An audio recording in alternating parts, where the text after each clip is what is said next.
This 137-year-old lifeboat once hung, largely forgotten, in the rafters of an old farm shed. But its rediscovery last year sparked a rescue mission to save it.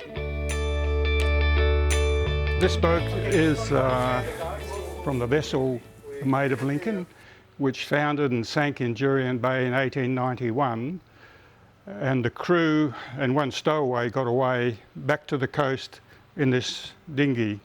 It would have been a hell-raising trip too, because as you can see, it's not very big, and there are 7 people in there, 6 crew, the captain and a stowaway. Fast forward a year, and the lifeboat is now lovingly restored. I just started chipping away and doing little bits all the time until I finally got the hull stabilised. It had had damage down the plank here. It had quite a bit of damage. And the white ants got from the beam into the ship, into the boat, and they'd chewed this piece of timber out. So I had to replace this piece of timber. But that was the only major structural thing I had to do. The rest was just a matter of blocking up holes, making the planks more secure with epoxy resin. This is the original piece of buffing for the when it came alongside the boat, and you can see that it was tied on with wire, thin strands of wire.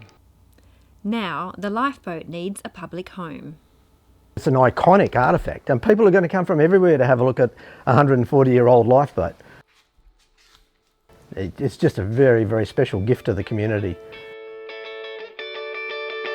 Local Veterans RSL group have got granted funding for a building, a standalone building for the RSL. And in a section of the RSL building, they will have a museum. And they also would love to have the dinghy there on display as well. They've had funding, but it's taken 3 years for the funding to be granted. And in that 3 years, the cost has gone up quite substantially, so they're still short of money. So they'll have to put in for another grant. And I hope it doesn't take 3 years, otherwise it'll be in my shed for the next 3 years.